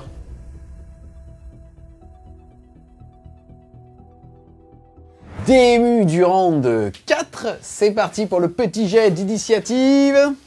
Allez, petit Kragnos, il a fait 2. J'ai fait 3. C'est donc Je- pour les lunettes. Je reste en vie. Début du round 4, est-ce que tu prends l'initiative? Ouais, je vais la prendre, j'ai pas le choix. Là, comme objectif, je vais avoir le fait d'avoir 2 unités entièrement dans son territoire. Là, on a de la chance sur scénario, c'est la moitié de la table. Donc j'en ai déjà 2 en l'état. Ensuite, je vais essayer de soigner ma vache. Parce que là, c'est la crise. On va pas se D'accord, mentir. donc tu as 10 de commandement, il faut que tu fasses 10 ou moins. C'est tout bon. Tu as soigné de D3 points de vie. Et ça sera uniquement 1. Il va donc te rester 7 petits points de vie. Ensuite, Pride. Moi, je vais soigner ma chèvre. Donc toi, tu as 11. Bon, bah, c'est bon. D3. Et je vais me soigner 2-3. Ah, mais lui, il triche. Ensuite, par rapport au sort, qu'est-ce que tu vas faire? Alors, mes jumeaux vont faire un trait magique. Donc ça passe à 6. Est-ce que tu souhaites le dissiper, le Ouais, boucher? on va essayer de dissiper ça. Et ça a dissipé. Et je vais tenter de faire ma protection à 5, personnelle. Ça passe à 8. On va tenter de le dissiper aussi. À noter que je me suis éloigné de mon pote et que je n'ai donc pas mon +1. Mais j'en ai pas besoin. C'est chacun son tour. Et ensuite, on va finir avec le Lord Seeker qui va faire un bouclier mystique. C'est sur du 5, ça passe à 10. Et là, il n'a plus de dissipation. Donc, je vais mettre le bouclier mystique sur mes jumeaux. Début de ma phase de mouvement, ça va être assez rapide. De toute façon, la plupart des choses sont déjà engagées. Avalénor va rester au chaud. Mes jumeaux vont également rester au chaud juste ici. Lord Seeker va peut-être faire un tout petit mouvement pour venir le plus loin possible. J'ai Séphirette qui va aller d'ici, survoler tout ça et rester dans le coin. Il faut que je regarde après avec le déploiement ce que Nico pourra faire. J'ai Eltarion qui va suivre. Soit il va suivre et tenter une charge à 9 si j'arrive à éviter le redéploiement. Sinon, il va courir et essayer de faire des dégâts avec son tir. Et ici, ceux qu'on a oubliés, ils vont aller tout droit en essayant de faire une course à 6. Fin de la phase de mouvement. Pas grand chose à dire si ce n'est qu'ici, il n'y a pas eu de redéploiement. Et là-bas, tu as fait une course à 1, donc tu as bougé de 5. C'est ça. Donc là, on va juste regarder si le boucher prend des blessures mortelles parce que je le survole. Oui, D3. Il en Et prend ce 2. sera 2. Il va donc lui rester 5 points de vie. On peut enchaîner directement sur la phase de tir. Ici, j'ai Avalénor qui va lancer un gros caillou au corps à corps sur les gloutons. C'est parti. Ça touche.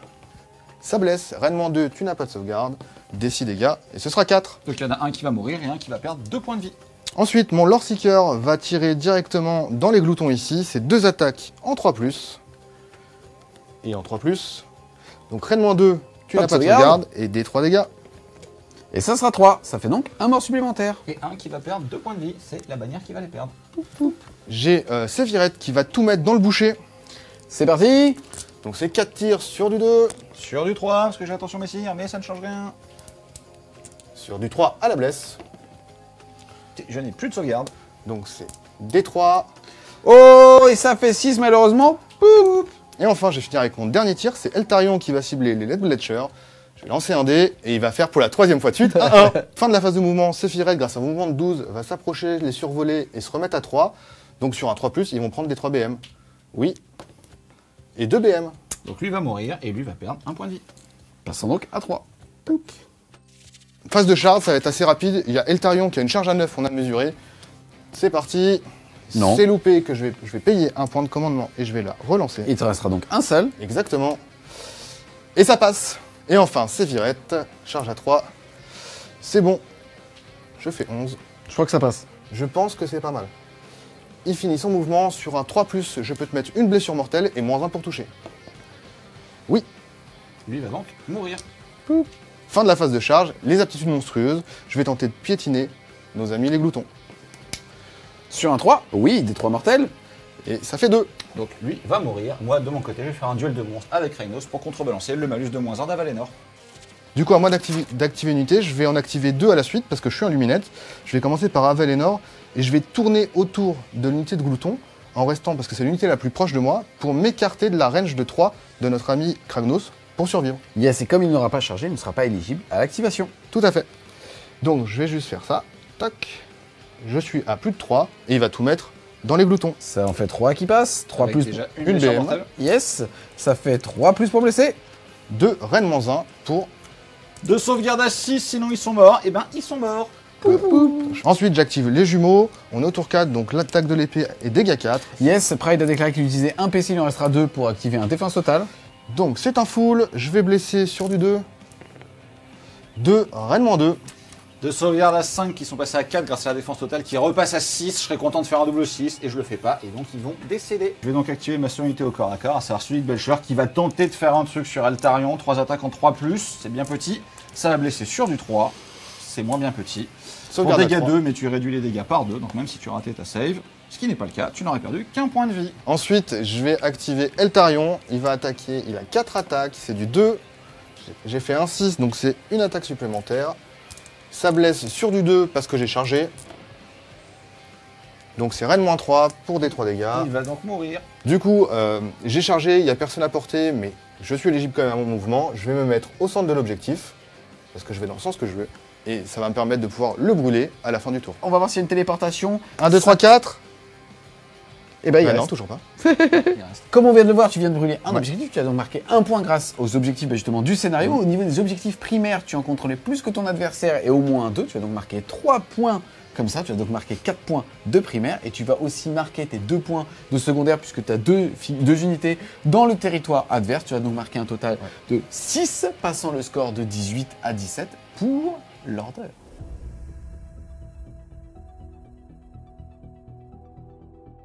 Début de son tour 4. Objectif secondaire. Alors ça va être rapide, hein. Je vais faire monstre accapareur. Kragnos va aller massacrer le Lord Seeker qui est là-bas, qui pourra pas s'enfuir parce que s'il deploie, il me rend l'objectif. Donc dans tous les cas, soit il se sauve, soit il meurt, mais je récupérerai l'objectif. Et là, on va rester sur celui-là, essayer de mettre un pauvre tir sur Sephiret.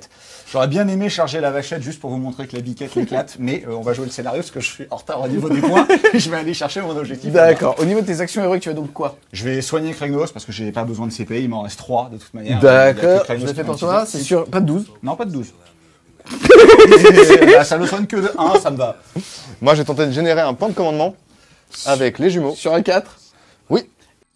Fin de la phase de mouvement. À noter quand même que Eled a choisi justement de faire un redéploiement pour un PC, il en restera un, et a fait un magnifique 2 avec justement les jumeaux juste ici. Ça ouvre quand même toujours la possibilité après de charger ici, de sortir à la charge sur un magnifique 6, c'est possible. Et derrière, justement de s'activer, de piling de 3 dans son cul, dans le cul des jumeaux, et de quand même pouvoir brûler cet objectif. Ça, c'est vent dans le dos, mamie qui t'encourage, c'est la complète. Hein.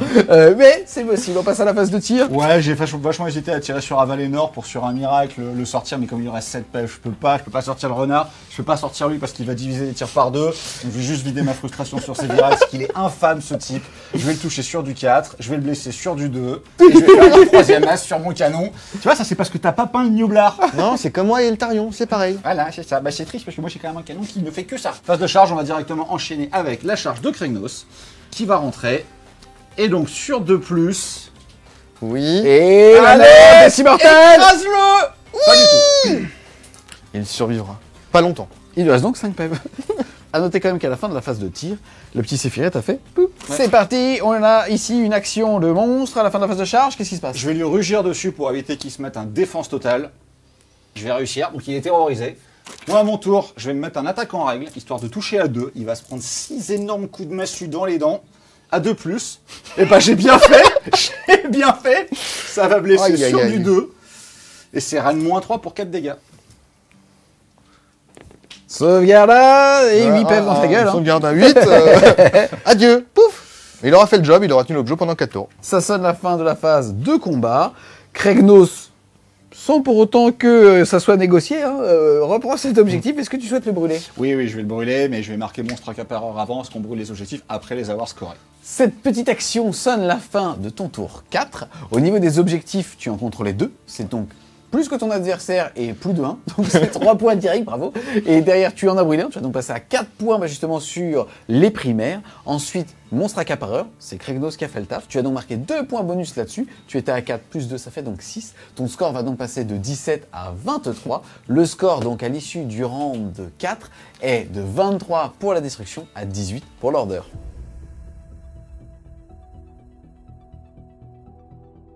Début du round 5, jet d'initiative, c'est parti. Allez, je peux regagner.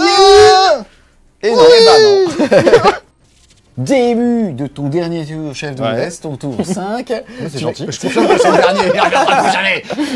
Tu vas donc marquer un point de commandement, Pride va en marquer 2, ton général sur la table, tu vas en marquer un deuxième, Pride aussi, tu vas en marquer un troisième, et ensuite déjà qu'est-ce que tu vas faire comme objectif secondaire? Je vais essayer de tuer son général qui est son tyran juste là-bas. Yes. Et action héroïque, qu'est-ce que tu vas faire? En action héroïque, je vais tenter de générer un point de commandement avec Sévirette. Sur un 4? Et non. Et toi Pride? Je vais faire la même chose sur mon tyran, parce que j'ai pas besoin de soigner mon petit Kragnos. Et je vais rater aussi. Du coup, ensuite, avec mon dernier sorcier, comme ma grande stratégie, c'est d'en garder en vie, il va courir où il peut. Je vais faire un Speed of Ish avec un plus 1. Ça fait 6 et 2, 8, plus un 9, ça passe. De toute façon, il n'y a plus de dissipe en face. Donc il va doubler sa caractéristique de mouvement. Et dans le doute, on va faire un bouclier mystique, on sait jamais. Et ça passe aussi. Phase de mouvement, mon sorcier va bouger de 12. Il va également courir en claquant un PC. Il va m'en rester un pour bouger de 18 et se mettre le plus loin possible de Kragnos. Ma vachette va s'avancer un tout petit peu et lancer d'envoyer un gros caillou dans la gueule du tyran. Là, j'ai mes petits Stone Guard qui sont dans l'impampa perdus depuis 2 tours. Ils vont courir, continuer à courir et avancer. On sait pas, peut-être qu'ils vont faire quelque chose. Auto 6. Oh, on est connecté, on est connecté. Je sais pas si ça va être rassuré d'avoir le même humour. Je sais pas. Sur l'humour, je sais pas. Sur la connexion, Moi, je suis je pas prends. Voilà, c'est quoi ça? Séphirette va venir survoler le tyran, se remettre à portée, essayer de lui mettre des blessures mortelles. Eltarion va venir se mettre à portée également pour mettre des blessures mortelles et essayer cette fois de pas faire de 1, on sait jamais. Et c'est tout pour la phase de mouvement. Fin de la phase de mouvement. Ici, ça fera une charge à 12 pour Kragnos, on a quand même vérifié. Là, de ce côté-là, Eltarion a fait une magnifique charge course naturelle à 6 qui lui permet de lui mettre un doigt de pied dans l'objectif, ce qui va pas changer grand-chose à voir. Si jamais, là, il y a des morts. Et par contre, ici, Pride a décidé de, justement, redéployer le tyran pour se mettre en dehors de la portée, justement, du caillou du monstre, pour l'empêcher de marquer un point de victoire s'il le sniper au tir, avec, justement, le fait de marquer un point si jamais il est tué par un monstre dans le royaume de Gur. Comme j'ai survolé le tyran, je peux sur 3+, lui mettre des 3 mortels. Non! Il va falloir me finir à l'ancienne. On va enchaîner avec la phase de tir. Étant donné qu'Avalénor est très déçu de ne plus pouvoir lancer son caillou sur le tyran, il va quand même le tenter de le lancer dans la gueule de la biquette qui vient de lui casser la bouche. Oui, t'as raison, énerve-la. Ouais. Énerve-la.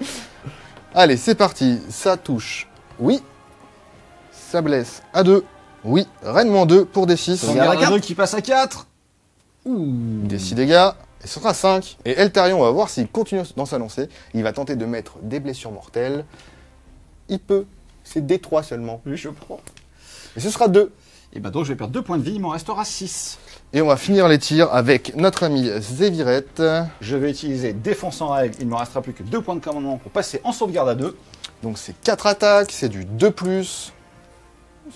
Oui, pas content. C'est du 3+.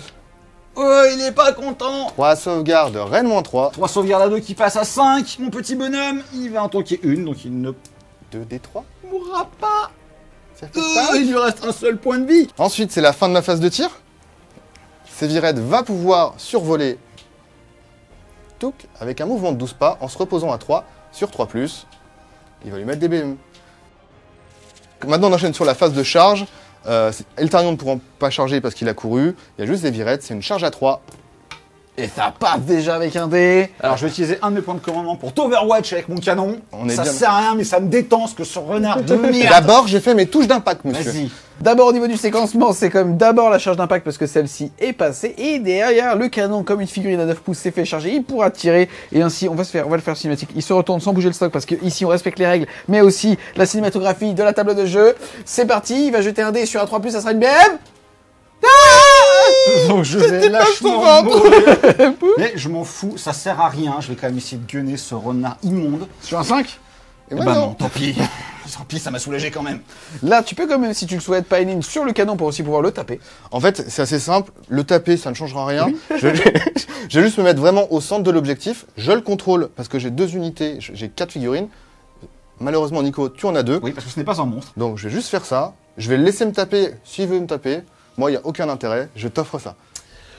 Rapidement, parce que ça fait effectivement du bien. L'ogre qui est dessus te fait une sauvegarde sans reine pour 2 dégâts. Et non, il perd 2 points de vie, le petit Séphiret. J'ai quand même une protection à 5. Allez. Vas-y, T'es sûr que tu veux continuer? Envoie Pumba, je envoie Pumba. continue. Le Pumba, il Ouh là te là. touche. Le Pumba, il te blesse. Reine moins 1 pour des 3 dégâts. Ma sauvegarde à 5 passe à 4 avec mon CP, mais moins 1 repasse à 5. Rien du tout. 2 des 3. 3, ça fait 4. Protection à 5. Bah, tu perds un point de vie. Mais tout ça, on s'en fout. La seule attaque qui compte, c'est la fourchette du gnoblard. Oh non. Sur du 5. Non, il a raté. C'est ça avec le tétanos, mec. Arrêtez. Il meurt dans la balette. Là, il rentre chez lui, il fait 7 heures de bagnole pour retourner à Evian, et là, il attend.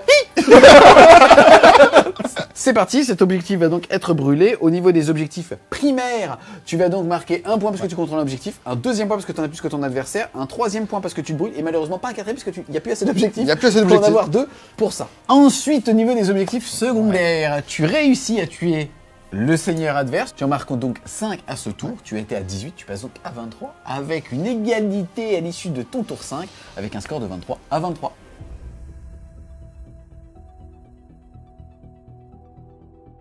Début de ton tour 5, quel va être ton objectif secondaire? Bah ça va être assez rapide. En fait, je peux plus marquer de points sur le primaire parce qu'on a cramé les 6 objectifs. En 5 tours, c'est quand même pas mal. En termes de mobilité, ça a été bien. Et j'ai plus qu'une seule unité dans le camp d'adverse, sachant que lui, il n'a aucun moyen de traverser la table.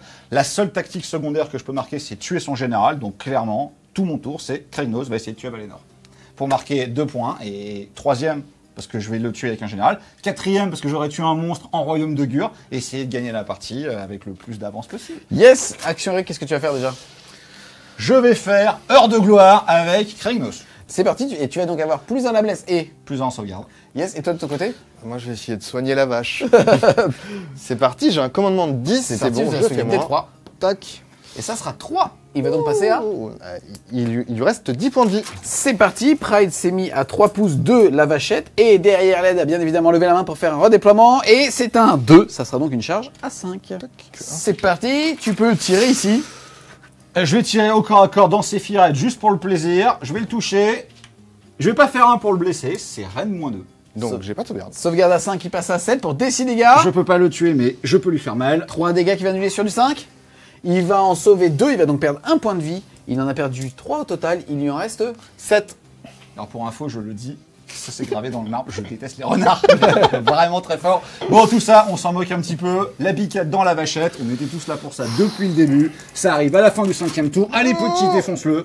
Il fallait à peine moins. Oui, mais je suis content de Je pas avoir suis fait ça triste. sur ce qui va arriver juste maintenant, à savoir que je vais Si. jeter 2 dés. Si le résultat des 2 fait 7, bah je suis malheureux.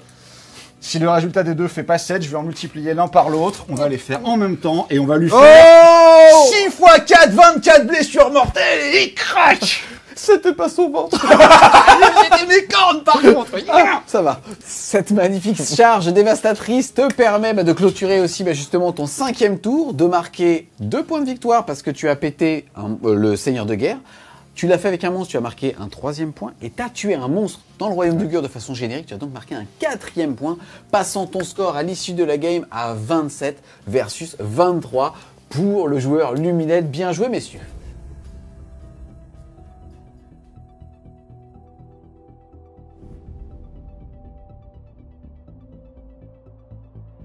On se retrouve les Wargamers à l'issue de cette game. Assez cool, franchement, avec des Ouais. listes assez atypiques. Bien joué. Au niveau du score, les gars, vous marquez quand même tous les deux vos techniques, justement, puisque toi, tu as toujours un monstre en vie et toi, tu as toujours un sorcier en vie. Ouais, Il n'a pas exactement. voulu tenter la charge à 12, t'as vu?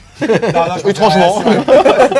Donc, vous marquez tous les deux 3 points supplémentaires, passant ton score de 27 à 30 et toi de 24 à 27. Donc, un score de 23 à 26, avec donc un score total de 30 à 26.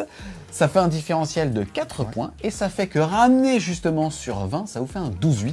Ce qui est quand même un super score pour ces deux belles listes. Merci vraiment à toi d'être venu Extermé qui est juste magnifique. Bah, merci on pour essaie de la mettre en l'invitation. valeur avec une petite teinte de sable parce que le vert, le sable. Ah, c'est très joli, hein. Ouais, ça remonte les couleurs. Qu'est-ce que t'as pensé de la game? Bah, en soi, c'est une game hyper intéressante. En fait, la game a été un peu tronquée de mon côté par le fait que j'étais surpris. J'avais complètement oublié la règle du Pylina 6. Donc, j'ai commit totalement avec mes deux Huracan. Je perds le win mage là-dessus, malheureusement. Et après, j'ai très mal joué cette unité-là, qui n'a rien fait de la partie. Dès le moment où Nico avait cramé cet objectif-là, au lieu de les faire partir, parce qu'ils bougent de 4, donc ils vont mettre 6 ans à traverser la table, j'aurais dû les faire revenir vers le centre pour imaginer, à ce tour-là, pouvoir protéger encore Avalénor avec ce cordon-là. C'est les deux grosses erreurs, sinon très intéressantes. Il y a eu des jolis craquages de chaque côté. Le renard, c'est incroyable à jouer, c'est vraiment un plaisir.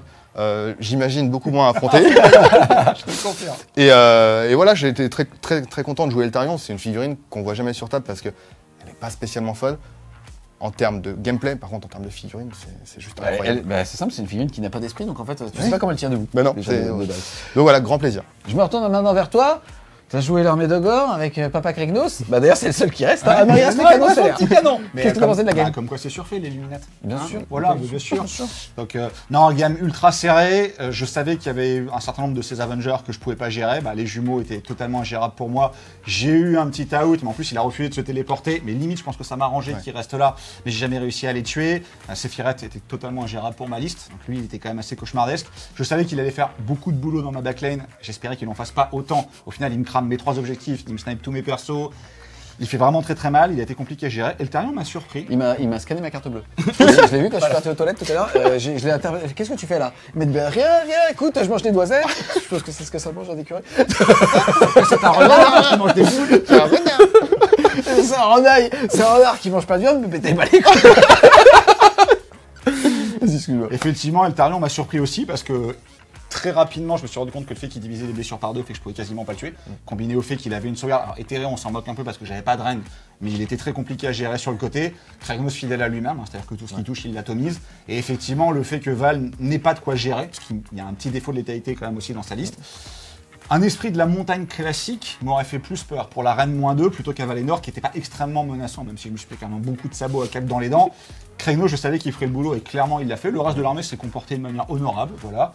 Ça reste sympathique à jouer. Ogre, ça va quand même toujours assez vite, ça a une bonne braverie au corps à corps, donc C'est ça fuit beaucoup de pas PV trop. aujourd'hui, on n'a pas forcément l'habitude de la saturation, en tout cas pour se faire gérer. Et le fait d'avoir 4 points de vie par tête de pipe et toi de gérer 3+3+, sans N, dégâts 2, ça nettoie quoi. Bah, ce qui est sympa aussi, c'est qu'aujourd'hui on voit une des grosses listes un peu no brain, c'est de prendre 4 géants, les poser sur les objets, attendre que ça se termine. Quand tu comptes pour 2, ça joue. Hein. Qui tank au PV, bah mine de rien, les ogres vont compter pour 2 et vont saturer énormément, sachant que le défaut des méga gargantes, c'est de pas avoir énormément de sauvegarde. Ouais. Un bon gros pack de gloutons bien buffés, ce qui n'a pas été le cas ici, mais par exemple, on peut imaginer 12 gloutons avec le plus d'une attaque ou ce genre de choses, ça te nettoie aussi un méga gargant. Excuse-moi, on parle aussi que tu choisis une sous-allégeance qui, outre le fait d'avoir un artefact qui te permet de Pylina 6 sur ton seigneur de guerre, te permet surtout en fait d'avoir normalement un boucher qui est 2 fois plus intéressant en magie. Or, t'as passé, je crois, aucun sort. Bah, on s'est bien dissipé l'un l'autre. C'est vrai. Ça fait On vraiment un s'est dit trou de non à la magie. magie, mais le match-up était hyper intéressant avec ces listes-là. Voilà, c'est-à-dire que je pense qu'une vraie liste luminette, le genre d'aberration qu'on peut voir avec genre 3 renards, 30 archers ou ce genre de truc, il n'y aurait pas eu de match Ce clairement. qui n'est pas vrai sur une vraie liste Ogre qu'on peut pas voir. Voilà, par contre sur des vraies listes ogres, je pense que clairement Kragnos fait beaucoup de bien à, on va dire, la partie ventre dur, enfin tous les piétons.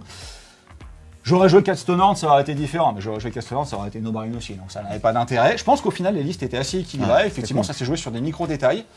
J'aurais pu enfoncer plus tôt avec une initiative, mais je sentais, ça c'était le karma de la game avec Red Zep, ce coup-ci je les ai pas gagnés. Maintenant il n'y a pas eu de craquage négatif, ou en tout cas des deux Très côtés. majeur, Je pense que non. c'était voilà, C'était pareil. très stable. Ça s'est joué sur des petites erreurs à droite à gauche, j'en ai fait aussi un peu de mon côté. J'ai pas très bien joué les Yeti sur la prise de flanc, au final ils sont morts sans avoir quasiment rien fait. Ils se sont fait découper par Eltarion, et puis vraiment j'ai jamais réussi à gérer ces Sephiroth, ce qui c'est un aveu d'impuissance quelque part, le maudit renard. Mais bon, il y a des trucs qui sont pas hyper optis dans la liste. 4 crash plomb, c'est pas forcément très opti. Le canon, bon, même quand tu fais pas des 1, ça reste trop cher par rapport à ce que ça fait. Pour un tir unique qui touche à 4 et tout, c'est un peu triste. Ça serait bon, ça compterait pour 5 à la limite. Voilà, il y aurait une justification, mais là, malheureusement. Le doublard, il pourrait être sorcier. Non, tu peux pas. Mais franchement, il y a Je des sais pas, trucs je à l'ai faire. Non, il était pas là. C'est pour ça qu'il fait des 1 pour blesser. Mais voilà, super game. Merci beaucoup, Val. encore Merci une à fois. toi. On avait quand quand même des le très belles vaincre. actions. Moi, j'ai aimé en fait le fait que pour les gens qui n'ont pas forcément testé ce scénario, de tenter de le faire en fait. L'ancien terre brûlée. Là, ça se voit justement avec des figurines qui comptent pour plusieurs, des monstres. On peut dire un sorcier qui va passer monstre, qui va aller prendre un objectif, se mettre au centre de celui-ci, le brûler. Ça veut dire que des fois, tu vas pas miser la létalité, mais tu vas viser le fait d'aller au centre d'un objectif pour tenter en tout cas de le brûler. Ce que tu as fait en fait de ce côté-là de la table. Et ça apporte vachement en fait d'intérêt à ce scénario-là en tout cas. Bah ça c'est la seule entre guillemets erreur que moi je vois de la part de Valve, c'est qu'ils auraient été devant l'objectif. En fait, je passais jamais.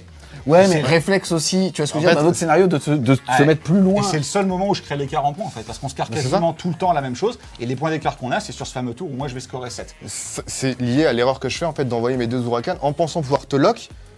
Et jusqu'au moment où gentiment tu me rappelles que je vais pas Eileen à 6 quand même. Gosier 100. Hein Ah zut. Et du coup c'est vrai que j'avais pas Je tenais anticipé. à faire une dédicace aussi à toi, Julien, parce que pour te rendre hommage, pendant toute la partie, j'ai oublié mes attaques de gosier. Voilà. Et donc, Voilà, pendant alors, toute ce n'est ma pas un vie, oubli, c'est pendant pas un toute ma vie, tu vois. C'est une dédicace, et oui, c'est de la mauvaise foi. Je les ai oubliés, ça n'aurait pas changé grand-chose. Non, sauf peut-être sur les jumeaux, mais est-ce que tu aurais volé 2 PV? Je suis même Non, pas sûr. je suis pas sûr. Et dans tous les cas, peut-être que si je leur avais fait une blessure de plus, ils se seraient téléportés, ce qui m'aurait pas arrangé. Ouais. Parce que mine de rien, comme on n'a pas eu de double tour en fait, c'est tout le temps enchaîné, leur téléportation sur ma phase fait que Val aurait joué derrière et m'aurait encore plus saccagé derrière. Donc au final, ils étaient bien là où ils étaient, sachant que j'ai pu reprendre l'objectif in extremis. Et on voit vraiment qu'en V3, les secondaires et les tertiaires sont hyper Ouais. importants aussi. Surtout sur un scénario comme ça où mine de rien, il y a quand même de moins en moins d'objectifs. Il faut vraiment se battre pour marquer systématiquement sa tactique, ce genre de choses. Et c'est vrai qu'en Ogre, pour le coup, c'est pas trop difficile de marquer ces tactiques. J'avais toujours quelque chose à faire, et en plus, assez souvent avec des monstres pour grappiller des petits points supplémentaires. Franchement, super game. En tout cas, on espère clairement que justement que vous l'avez aimé. Si c'est le cas, n'hésitez pas à mettre un gros pouce bleu, un gros bout de bidon de ventre cette fois-ci sur celle-ci, à la commenter, à la partager. Si vous voulez continuer de supporter French Wargame Studio, n'hésitez pas à aller faire un tour sur son Tipeee. Le lien sera en description. Et nous, on vous dit À plus les Wargamers. fin du tour 3. Fin de ton tour. Il est trop bien parce qu'il fait le. Bah toi il peut pas. Ah, si, c'est trop bien. Fin de. Et nous, on vous dit. Salut, Plus les Wargamers. Pardon. Attends, il fait les Battletop. Il fait les Battletop, il fait les Battletop. Mais t'as fait exprès Non, pas du tout.